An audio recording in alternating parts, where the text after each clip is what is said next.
Je suis très content d'être ici pour vous expliquer un petit peu mes thématiques de recherche, mais avant ça, on va faire un voyage et je vais vous parler de bruit. Alors, en général, le bruit, c'est quelque chose qu'on essaye d'éviter. Je vais vous montrer que des fois, dans le bruit, il peut y avoir aussi beaucoup d'informations, beaucoup de choses intéressantes. Voilà. Donc, comme toujours, la science, ça se fait en équipe. Donc, ici, vous avez le nom des principaux collaborateurs pour les expériences dont je vais parler. Je tiens tout particulièrement à remercier Artem Petrosian qui a préparé pour moi une expérience sur les colloïdes, enfin quelque chose que je raconterai bientôt. Voilà. Alors, on va parler un peu de température et on va parler d'agitation thermique, on va parler de la musique quand on écoute ces petits objets. Et puis, je vous présenterai à la fin, si j'ai un peu de temps, une thématique de recherche contemporaine et pourquoi est-ce qu'aujourd'hui encore, les physiciens s'intéressent à ces questions. Voilà. Alors, je vais commencer par une question très simple. Si je vous demande quelle est la température dans cette pièce, c'est interactif, donc il faut que vous parliez. 18, 24. D'accord. Bon, on est à peu près d'accord autour d'une vingtaine de degrés. Alors, déjà, on a fait une hypothèse ici, c'est qu'on parlait en degrés Celsius, parce que si je regarde l'autre côté du thermomètre, j'ai des degrés Fahrenheit. Voilà, c'est pas la même chose. Et puis, si je vous dis que la température est en fait plutôt 300, c'est 300 Kelvin, c'est à peu près la température dans laquelle on vit tous les jours. Alors, si je parle de Kelvin, si je dis 300, ça veut dire que quelque part, l'origine c'est important, et le 0 Kelvin, ça veut dire quelque chose. Et ce quelque chose, c'est ce qu'on va essayer de comprendre. Alors, ça, c'était une question simple. Maintenant, c'est la question difficile. C'est quoi la température? Je vous entends moins. Voilà, c'est l'agitation thermique. Alors ça, c'est une des définitions possibles. Alors, quand on ne sait pas, même si on est physicien, on va regarder sur Wikipédia. Donc, que nous dit Wikipédia? La température est une grandeur physique mesurée là d'un thermomètre. Bon, ça ne nous avance pas beaucoup pour l'instant. Alors la deuxième phrase, dans la vie courante, elle est reliée aux sensations de froid et de chaud provenant du transfert thermique entre le corps humain et son environnement. Donc déjà, on a une notion d'échange de chaleur. Quand c'est chaud, quand c'est froid, si on met en contact, il va y avoir quelque chose qui va se passer, une histoire d'équilibre ou de flux thermique. C'est après qu'on parle de physique. Elle se définit de plusieurs manières, et notamment comme l'agitation thermique des particules. Voilà, et on parle à nouveau de transfert thermique. Donc, il y a une petite illustration qui est proposée dans Wikipédia, qui est une simulation numérique où il y a 32 molécules, c'est des petites billes, qui sont ici dans une boîte carrée, à plat. Et puis, on en a mis quelques-unes de couleurs pour pouvoir les suivre plus facilement. Et donc ça, ce serait une image un petit peu du monde qui nous entoure. Tous les objets, toutes les molécules, tous les atomes sont en permanence agités de ce mouvement aléatoire. Alors ici, vous avez dans cette simulation 32, et puis on en a coloré 5 pour pouvoir les suivre. Maintenant, on va essayer de faire une expérience. Okay. Alors, si je prends 1 mètre cube d'air dans cette pièce, au lieu d'avoir 32 molécules, je vais en avoir 265 10 puissance 23. Donc évidemment, là, ça va commencer à être un peu plus dur de les suivre. Alors 265 10 puissance 23, ça ne parle peut-être pas à tout le monde. Voilà, ça veut dire qu'il faut mettre 23 zéros derrière. Donc ça fait ce chiffre gigantesque ici, de milliards de molécules. Et donc, arriver à suivre un objet, ça va être difficile. C'est d'autant plus difficile que ces molécules, dans l'air, elles se déplacent à la vitesse du son, c'est-à-dire à 1000 km/h.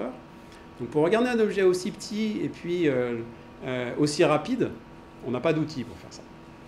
Donc on va essayer de trouver d'autres astuces pour essayer de voir des manifestations en fait, de cette physique. Donc on va remonter 2 siècles en arrière, ici on va aller en 1827, à une époque où les molécules, les atomes, tout ça, c'était pas encore connu, c'était pas encore... on n'était pas sûr, il y avait des hypothèses, mais voilà, c'était des choses à découvrir. Et donc Robert Brown, qui est un botaniste anglais, écossais, a un des premiers microscopes et observe tout un tas d'objets, des plantes et tout ça. Il va absorber notamment des grains de pollen. Il va s'apercevoir que dans ces grains de pollen, il y a des toutes petites particules et que ces particules sont agitées d'un mouvement aléatoire. Et donc, il va postuler l'existence de molécules actives. Voilà. Alors, ce que je vous propose, c'est qu'on regarde tout de suite à quoi ça peut ressembler, ce qu'il a observé. Donc, j'ai ici apporté un petit microscope que j'ai dû poser dans un coin ici, parce que là-bas, ça vibrait trop. On va regarder des objets tout petits. Et donc, on va regarder des petites billes de verre dans de l'eau.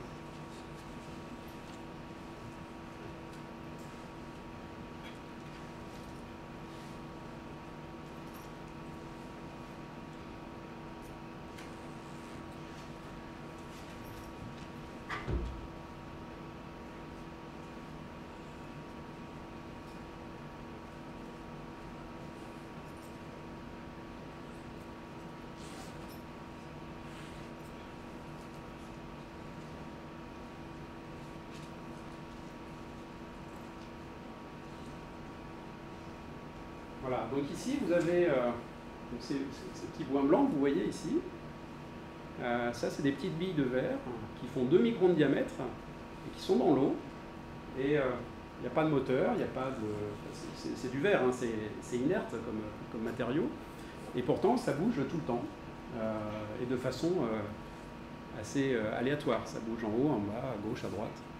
Il n'y a pas de mouvement d'ensemble. Si vous regardez, si par exemple on avait un mouvement collectif parce que l'eau bougeait, ben, toutes les billes iraient dans le même sens. Ici, clairement, elles sont chacune animées de leur mouvement propre. Si je bouge un petit peu mon échantillon ici, pour aller voir si c'est pareil ailleurs, vous voyez que, quel que soit l'endroit où je m'arrête, vous observez ce mouvement. Donc, maintenant, si vous avez avec vous un téléphone ou un smartphone, on va essayer de faire cette expérience interactive que je commentais au début.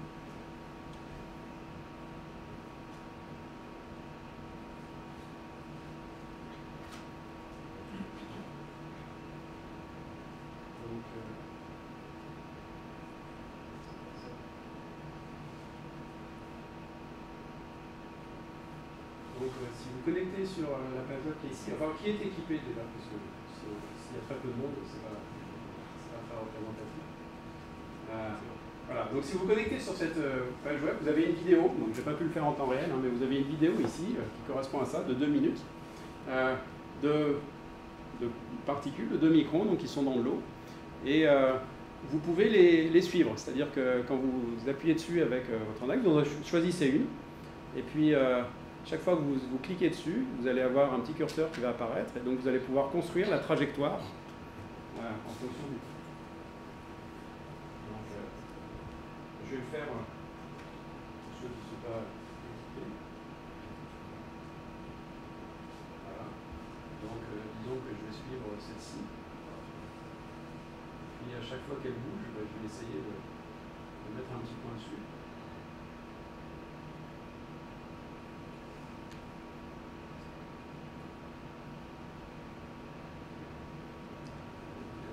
La vidéo a recommencé, donc je vais en prendre une autre.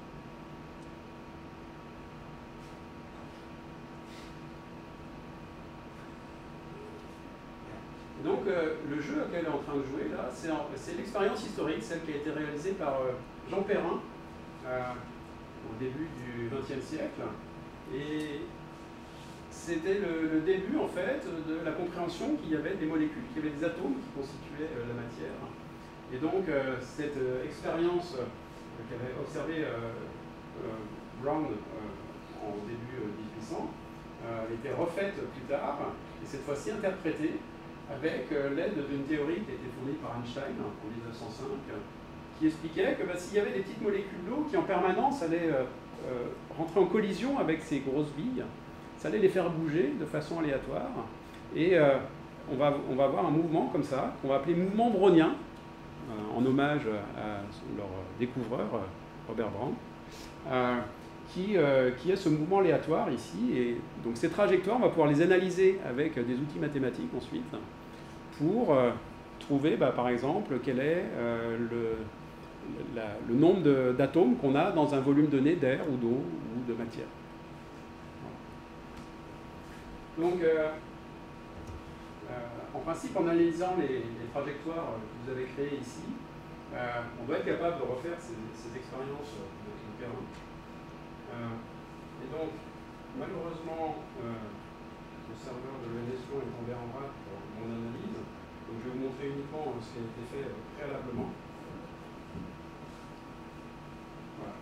Donc ici, vous avez un ensemble de trajectoires qui correspondent à ces particules. Et clairement, vous voyez qu'il y en a certaines qui vont parcourir des grandes distances. La courbe bleue ici, elle fait plusieurs diamètres, alors qu'il y en a d'autres qui vont rester au contraire toujours au même endroit. Donc statistiquement, on a l'impression que ça peut aller assez loin, mais ça peut rester sur place. Donc c'est vraiment quelque chose qui est aléatoire. Alors pour s'en rendre compte, ce que j'ai tracé sur la figure suivante,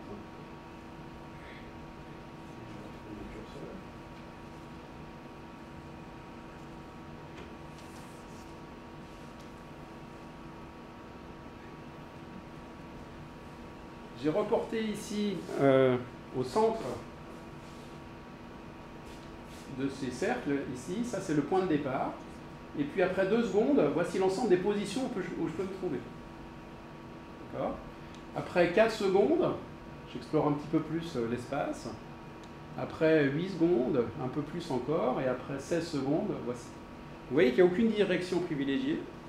Et que plus le temps passe, et plus je m'écarte de mon origine. Mais que je peux aussi bien y retourner. C'est-à-dire qu'après 16 secondes, il y a encore des particules qui sont proches de l'origine.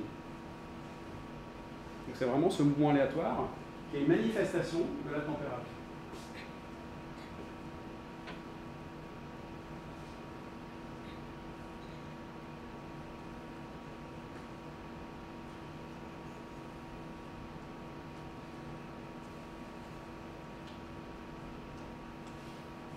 Alors, on va juste profiter de la caméra.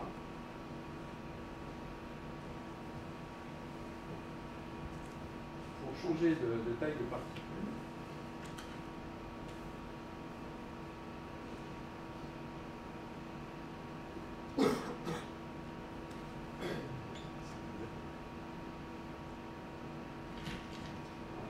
Donc je vais changer maintenant les particules et au lieu de mettre des particules de demi-tron, vous regardez ici, vous avez une idée un petit peu de leur agitation.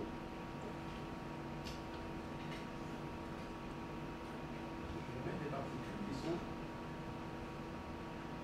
de 1 micron.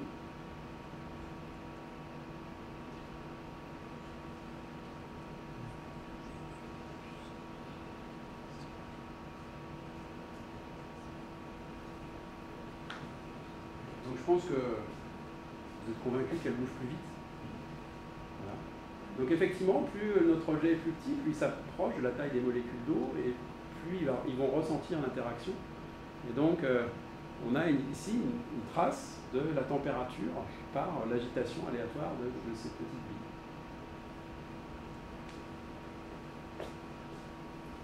Ce serait la température de l'eau? À la température de l'eau. Voilà. Ici, on suppose qu'on est à l'équilibre, c'est-à-dire que les billes ont la même température que le fluide. De temps en temps, il y a beaucoup de molécules qui vont les collisionner, qui vont leur donner un peu d'énergie, elle va bouger vite. Mais à ce moment-là, elle va rencontrer plein de molécules d'eau auxquelles elle va transférer son énergie. Et donc, c'est ce va-et-vient permanent entre la vitesse de la particule et la vitesse des molécules d'eau qui les entourent, qu'on appelle l'équilibre, et qui s'observe ici dans ce monde.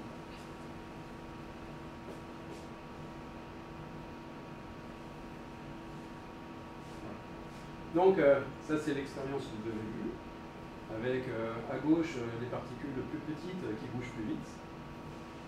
Et donc, comme je disais, c'est Albert Einstein qui a proposé une théorie de ça, à peu près un siècle après la démonstration de Brown, et quelques années plus tard, Jean Perrin qui fait les expériences pour confirmer ça. On peut trouver en ligne l'article, je vous conseille sa lecture, c'est vraiment passionnant.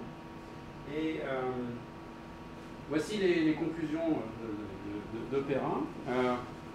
D'une part, on retrouve les mêmes trajectoires que celles que vous avez pu observer, qui ont été reportées dans son article. Et puis ça, c'est en supposant que la particule est à l'origine de cet ensemble de cercles ici, à l'instant initial, où est-ce qu'elle se retrouve après 30 secondes. Voici les mesures qu'ils ont fait à l'époque. Donc en utilisant un microscope, exactement ce qu'on vient de faire ici. On va croire qu'ils n'avaient pas un smartphone pour pointer la position des particules. Ils utilisaient une chambre claire, c'est-à-dire qu'ils avaient l'image qui était projetée directement sur une feuille quadrillée où ils pouvaient reporter la position des particules avec quelqu'un qui tenait un chronomètre et toutes les 30 secondes, il mettait un point sur l'image. Et donc l'estimation qu'avait fait à l'époque Jean Perrin du nombre d'Avogadro, de 7 × 1023, assez proche de la valeur qui est aujourd'hui définie par le système international, qui est de 6,02 × 1023. Alors, donc on a vu que dans un fluide, dans de l'eau, on pouvait voir des objets bouger. Est-ce que c'est la seule situation où on va avoir cet effet-là? Je vais essayer de vous montrer que non, il y a d'autres cas où on peut observer du bruit thermique. Et notamment, si je regarde une résistance électrique. Donc maintenant, je vais regarder plus des atomes ou des particules, je vais regarder des électrons qui sont dans cette résistance. Et c'est des expériences qui ont été faites par Johnson en 1928, où l'idée est simplement de mesurer la tension qu'il y a aux bornes d'une résistance sans rien faire d'autre. À l'intérieur de cette résistance, j'ai des électrons. Ces électrons, ils ont une température, ils ont la même température que la résistance, donc la température de la pièce, on va dire. Et ils vont s'agiter, de temps en temps, ils vont aller plutôt vers le haut, de temps en temps plutôt vers le bas. Et donc ça va créer ça, une différence de potentiel, une tension qu'on va essayer de mesurer. Donc ici, j'ai un petit boîtier avec des résistantes. Donc l'idée, c'est... dans le boîtier ici, j'ai une résistance qui fait 100 kg, pour ceux à qui ça dit quelque chose. Et je vais brancher ici sur l'oscilloscope. Et puis on va regarder la tension, donc ce qui sort de ça. Bon, je ne sais pas si vous voyez bien, mais en fait, ici, on ne voit rien. C'est 0. C'est un peu normal. On a mis un court-circuit, quelque chose sans tension au bord d'un oscilloscope. Il ne se passe rien. Mais c'est normal parce que les tensions qu'on va mesurer ici vont être extrêmement faibles. C'est des tout petits signaux dont on est en train de parler. Ce qui veut dire qu'avant de le mettre dans l'oscilloscope, il faut que j'amplifie. Okay. Donc, c'est ce que je vais faire maintenant. Voilà. Je vais mettre un amplificateur entre ma résistance et puis mon oscilloscope. Donc déjà, pour vous montrer que l'amplificateur, lui, n'apporte pas de bruit, pas de signal. D'accord, ça reste à 0 quand je le branche. Okay. Et maintenant, à l'entrée de cet amplificateur, je vais mettre la résistance. Ici, ça se passe bien. Vous voyez voir un signal aléatoire qui ressemble un petit peu à celui qu'on a vu avant. Donc ici, ce que vous voyez, c'est le bruit des électrons qui sont agités à cause de cette température et qui sont en train de créer ce signal. Alors, si je le trace ici en fonction du temps, le signal que j'ai enregistré, ça me donne ce genre de signal. Alors, ce qu'on peut faire, puisqu'on appelle ça le bruit Johnson, le bruit des électrons, alors on va l'écouter, puisque c'est du bruit. On va brancher ça sur un haut-parleur, et puis on va écouter ce que ça donne.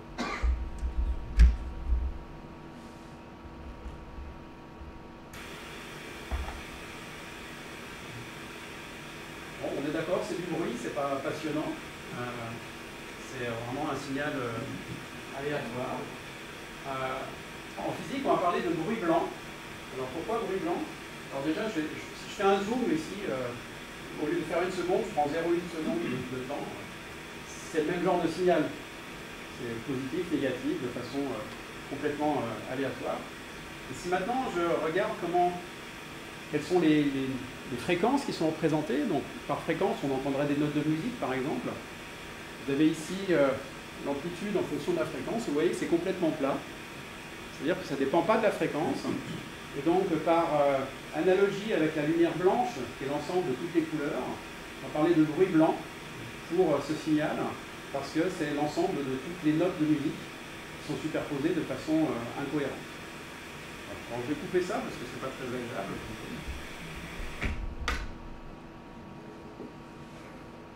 d'enregistrement ici. C'est la même chose, ça dure que 3 secondes.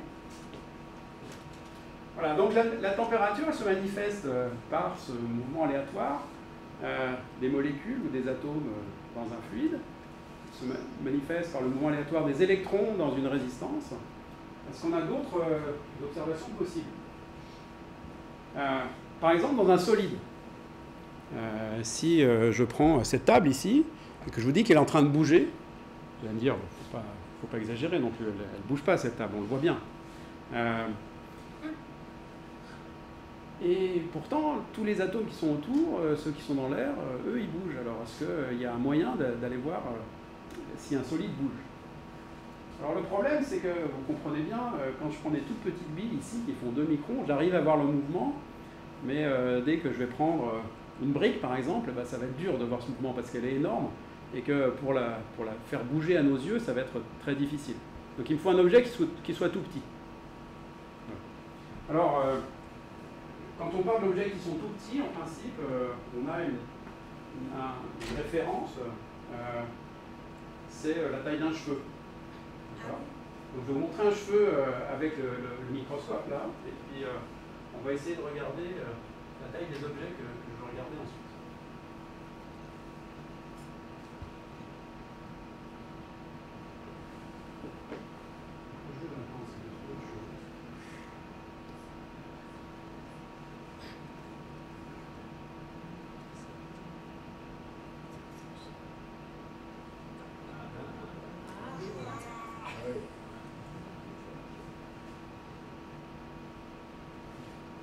Vous voyez la structure du cheveu là, mais il est tellement gros en fait qu'il prend tout mon écran. Donc ça vous donne une idée aussi de la taille des particules qu'on regardait avant. Et donc évidemment maintenant si je vous dis oui mais moi je vais regarder un objet de cette taille-là bouger.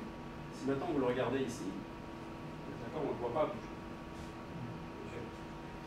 Alors moi l'échantillon que je vais regarder c'est pas un cheveu, mais c'est pas très loin. Donc c'est un objet technologique qui est un micro-levier en silicium. Ici vous avez la taille 100 microns, c'est-à-dire c'est à peu près sa largeur. Et puis pour vous convaincre que c'est bien de la taille d'un cheveu, j'ai fait une image au même grossissement dans mon microscope électronique des 2 objets. Ça c'est un cheveu et puis ça c'est l'objet que je vais regarder. Donc à quoi ça ressemble? C'est comme ce réglé métallique ici, ou comme celui qui est là. D'accord. C'est juste un plongeoir, mais de taille très très petite. Donc ça c'est mon échantillon. Maintenant il faut un instrument de mesure. Donc on a vu qu'au microscope ça ne bougeait pas. Donc il nous faut quelque chose de plus performant. Et donc l'instrument que j'utilise c'est un interféromètre différentiel, la quadrature de phase. Alors, il y a beaucoup de gros mots là-dedans. C'est pas très important. Je mentionne juste ici toute l'équipe qui m'a aidé à faire ce travail, les ateliers de mécanique, d'électronique, les doctorants qui se sont succédés, les financements, parce qu'évidemment la recherche publique fonctionne grâce à vos impôts, donc merci à vous de nous permettre de construire ces beaux jouets.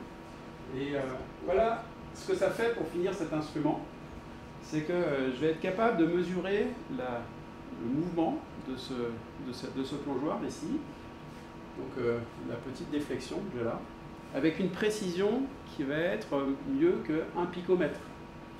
Donc un picomètre, c'est 10 puissance moins 12 mètres, donc c'est 0, plein de 0 et un 1 à la fin. Par rapport à un atome, c'est 1/100e de la taille d'un atome. Cet instrument est capable de mesurer des déplacements avec une précision qui est une fraction d'un atome. Et donc on va faire une expérience un petit peu bête au début, on va mesurer l'immobilité. C'est-à-dire que je ne fais rien, à nouveau, comme les électrons, comme les particules tout à l'heure. Je vais simplement regarder ce qui se passe quand je mesure la position ici de cet objet. Voilà. Ça vous rappelle quelque chose, ce signal? Ça ressemble beaucoup à ce que j'avais avant. L'amplitude ici, vous voyez, c'est d'ordre du nanomètre. Le nanomètre, c'est une dizaine d'atomes. Voilà, ce qui veut dire que ce plongeoir ici, il est en train de bouger ici de 10 atomes à la fin.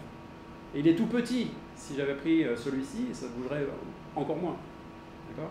Donc c'est pour ça que j'ai pris un objet tout petit que je ne peux pas vous montrer. Bon, bah, puisque c'est du bruit, on va l'écouter.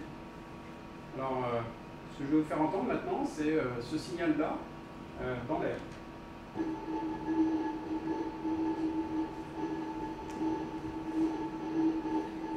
Ah, c'est plus musical que tout à l'heure. Ouais. Hein? Tout à l'heure, c'était un bruit blanc. Ici, on a l'impression d'entendre une note, pour moi. Alors, je fais la même chose, mais pour qu'on soit sûr que ce qui bouge, c'est pas à cause des molécules d'air qui viennent faire bouger mon levier. Je me mets sous vide, donc j'enlève l'air, et puis on va écouter la même chose. Alors c'est encore plus net, on entend vraiment des fréquences, une note de musique. Ah ouais. D'accord? Donc maintenant, Au mode tibétain. il faudrait comprendre pourquoi on entend ça. Alors, si je regarde, si je zoome dans ce signal, qui était le même que l'autre, je vois que non, il n'est pas exactement pareil. Quand je vais regarder ce qui se passe sur une échelle de temps courte, ici 5 millisecondes, je vois des oscillations. Donc ça veut dire que notre système, il a des notes caractéristiques, c'est celles qu'on entend quand on écoute. Alors pourquoi il a ça? Pourquoi c'est pas un mouvement complètement désordonné comme avant? Pour ça, on va essayer de faire une petite expérience avec le public. Et donc, je vais reprendre la caméra.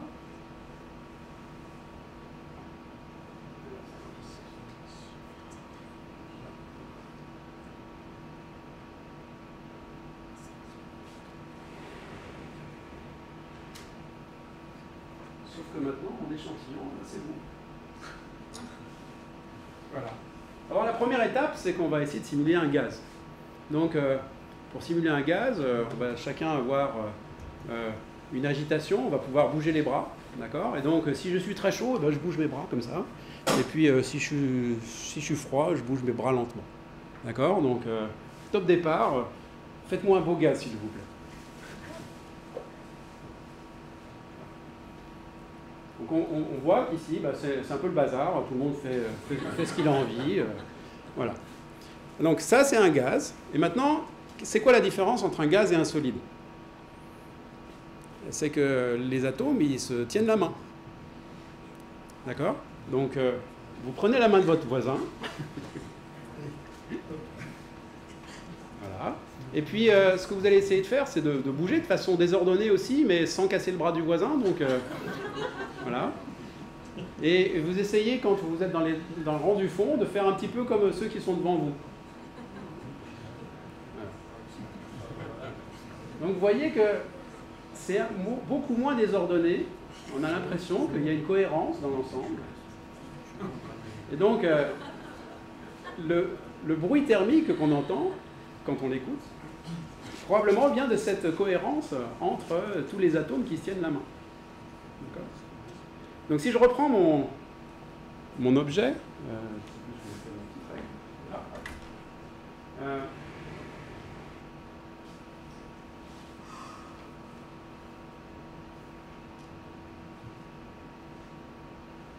donc si je reprends mon objet ici, qui est ce réglet ou celui-ci, si j'essaie de le faire bouger n'importe comment, celui-là, en fait, je ne vais pas réussir. Vous voyez, là, je l'ai fait à peine à bouger un petit peu. Il s'est mis à osciller avec une fréquence bien caractéristique, qui est celle que vous observez ici, et qui correspond à une forme spéciale de mouvement. C'est un mouvement collectif, tout le monde se tient la main, donc je suis obligé, quand ça bouge au bout, derrière ça suit. Okay? Alors, je peux essayer de regarder si je teste d'autres fréquences, comment est-ce que mon système va répondre. D'accord? Donc, ici, par exemple, vous voyez que je suis en train de faire vibrer. Alors là, j'envoie une vibration par l'origine. Et là, je suis à 27 Hz, donc 27 battements par minute. Et vous voyez que ça bouge de façon collective, mais pas n'importe comment. Il y a un endroit ici où ça ne bouge pas.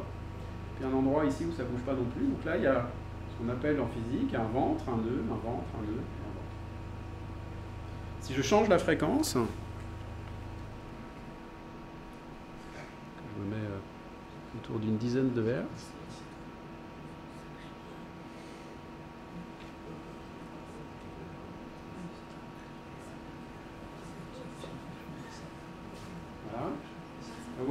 ici ce qu'on appelle un mode 2. Donc vous avez un ventre, un nœud, un ventre. Et donc maintenant,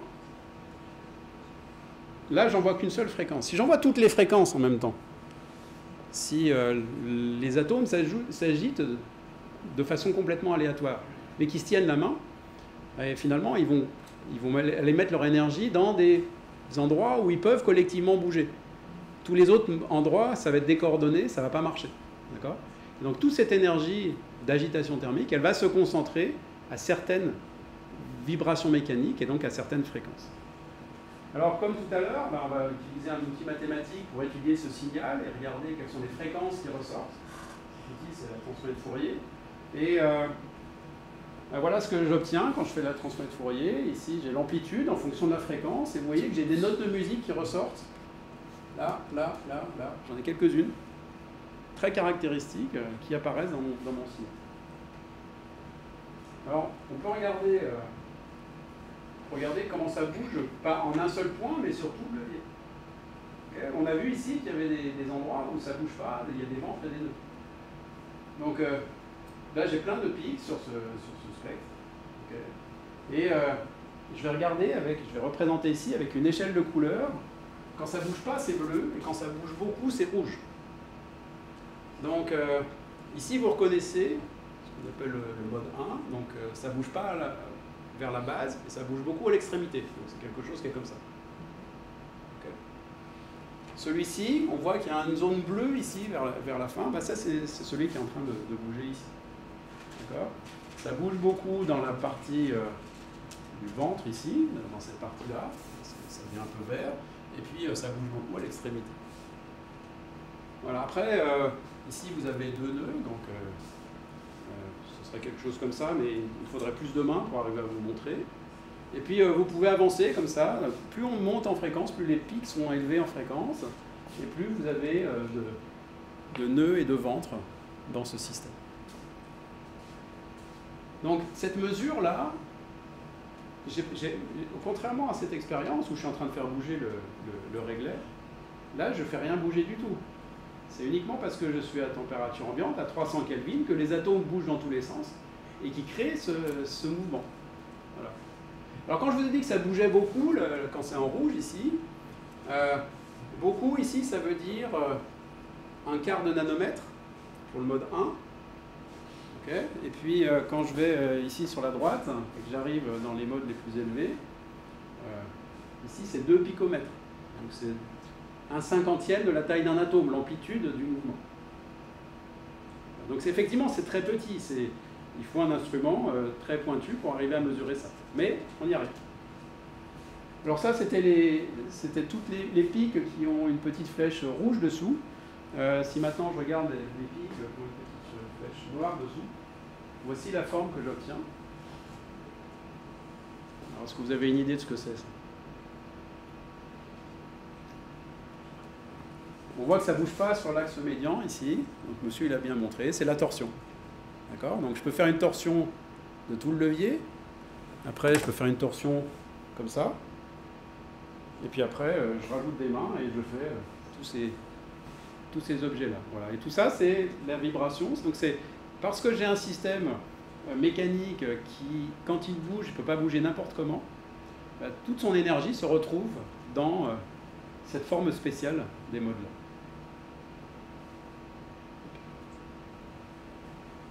Alors maintenant, on va en arriver à la partie de mes recherches propres. Et donc, on était très contents de notre instrument. Mais vous voyez que donc on a ces pics d'oscillation là, et on aimerait bien savoir ce qu'il y a entre. Alors pour savoir ce qu'il y a entre, le problème c'est qu'ici on a un plancher. Alors je vais peut-être reprendre le précédent, ce sera plus simple. On voit que ici les pics probablement descendent plus bas, mais il y a un plancher. On n'arrive pas à mesurer quelque chose qui est plus petit que cette valeur-là. Alors on s'est dit, est-ce qu'on est capable d'améliorer notre instrument de mesure pour aller voir ce qui se passe entre ces pics d'oscillation et donc avoir un instrument de mesure qui soit encore plus précis que ce qu'on a actuellement. Et donc pour ça, on utilise de la lumière ici. Une des façons de faire, c'est d'augmenter la lumière. Donc On va augmenter la puissance qui éclaire l'extrémité ici. Et puis effectivement, vous voyez que ce plancher, là, il est en train de décroître au fur et à mesure que j'augmente la puissance. Donc là, on était content, on a réussi ce qu'on voulait faire. On est de plus en plus précis pour mesurer le mouvement. Et par exemple, on voit ici que le plancher, il est à ce niveau-là. Donc maintenant, je suis capable de voir ce qui se passe exactement entre le mode 1 et le mode 2, à des fréquences où il y a très très peu de signal. Mais quand on a fait ça, on s'est aperçu d'autre chose. Maintenant, je vais faire un zoom ici sur les pics, sur les fréquences où ça oscille. Et vous voyez que, en augmentant la puissance ici, j'ai aussi le pic qui a changé de fréquence. Alors ça veut dire que c'est comme si vous avez une note de musique qui est en train de devenir plus grave au fur et à mesure que vous augmentez la puissance du laser. Bon, pourquoi ?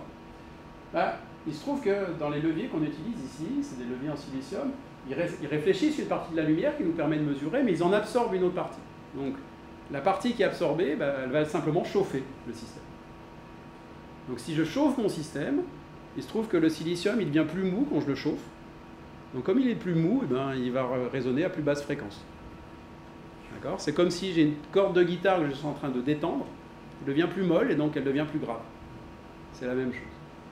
Alors on va voir si on est capable, là on le voit à l'aide de cet outil qui est la transmettre Fourier, est-ce qu'on est capable d'entendre la différence. Donc je vais faire entendre successivement le pic vert et puis le pic rouge.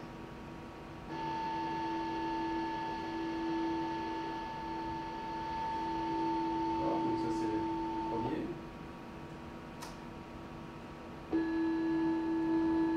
C'est l'autre.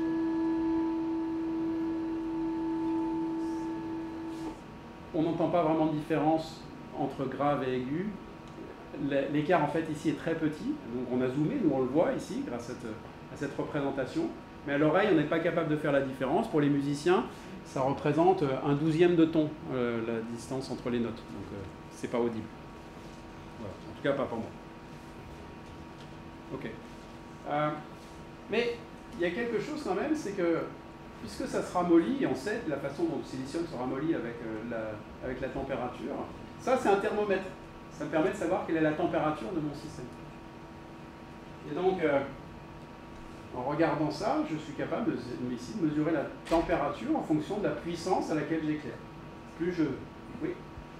Les fréquences que tu montres, c'est pas ce qu'on entend? Non, j'ai divisé par 10 la fréquence pour qu'on puisse entendre. Oui, ok, c'est ramené. Voilà, j'ai juste ramené pour que ce soit audible, parce qu'effectivement, à 10 ou 100 kHz, on n'entend rien. Donc j'ai joué le signal très lentement pour qu'on entende. Sinon ce serait dans l'ultrason.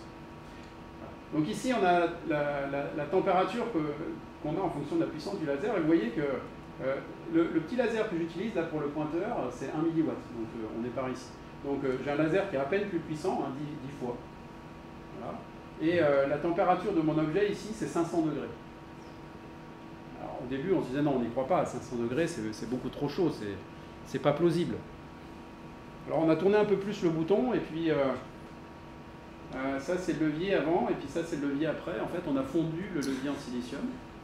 La température de fusion, c'est 1400 degrés. Donc, effectivement, c'est des vraies températures physiques. Là, il n'y a pas de souci. On atteint des températures gigantesques, en fait, de cet objet. Mais alors si on atteint des températures gigantesques,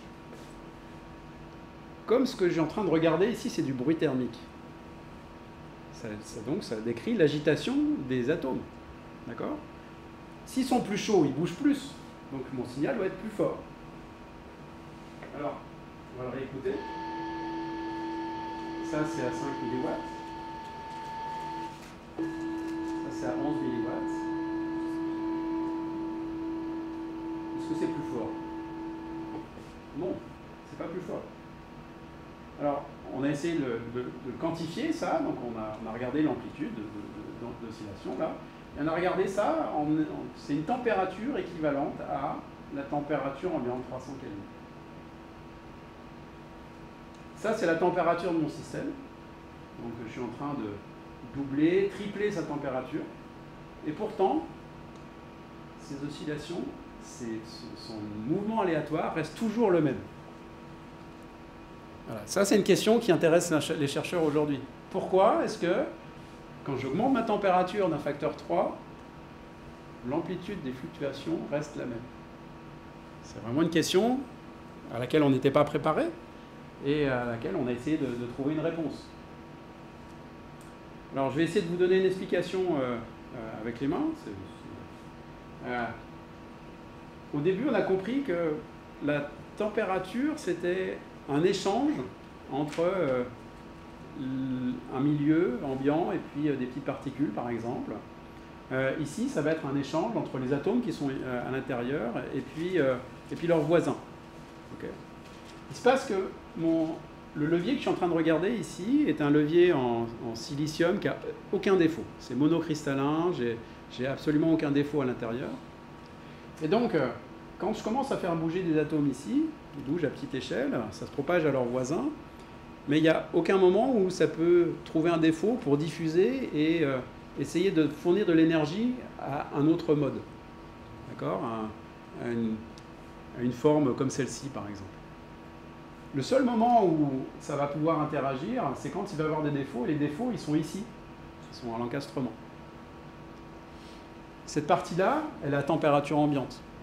Donc quand mon agitation thermique elle s'est propagée jusqu'à cet endroit-là, ben ça y est, elle est déjà à température ambiante, et donc elle n'arrive pas à exciter les grands modes d'oscillation ici, pour qu'on ait l'impression que ce soit plus chaud.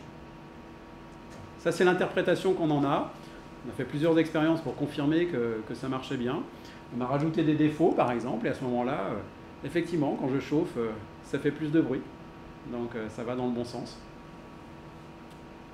Voilà. Donc, je vais conclure ici. Je vous ai montré qu'on était capable d'observer ce mouvement aléatoire des molécules, à la fois dans un gaz, dans une résistance électrique ou dans un solide. On a construit un bel instrument ici pour pouvoir l'observer. Et puis, pour beaucoup de gens, ce bruit, c'est un problème. C'est le moment où je ne peux plus mesurer. Si je veux mesurer quelque chose sur une petite particule et qu'elle est en train de bouger en permanence, eh ben, j'arrive pas. D'accord ? Donc, ça va être la limite à ce que je suis capable de mesurer. Pareil pour une résistance électrique, dans un circuit électronique, ça va me rajouter un signal qui va m'embêter. Quand on est en train d'écouter de la musique et puis qu'on a un bruit de fond qui est désagréable, c'est typiquement ce qu'on a envie d'éviter. Et pourtant, quand on s'intéresse de près à ce bruit, on peut trouver qu'il a des caractères spécifiques et que ce caractère spécifique nous donne des informations sur le système. Donc, avant de jeter à la poubelle le bruit, il faut peut-être se pencher un peu dessus. Et donc, le message final, c'est il faut être curieux. Parce que même dans ce qu'on pense inintéressant, finalement, il peut y avoir beaucoup de choses à apprendre. Voilà, si vous voulez aller un peu plus loin, je vous mets ici les liens vers les articles historiques donc de Brown, 1828, Jean Perrin, 1909, Johnson, 1928. Tout ça, on les trouve sur Internet, c'est assez magique. Mes articles. Et puis l'image qui est ici, c'est une collaboration que j'ai eue avec un artiste qui s'appelle Alex Hendrix et qui s'est intéressé à cette histoire de mouvement brownien et voilà sa vision artistique du mouvement brownien. Je vous remercie pour votre attention. Et pour votre participation.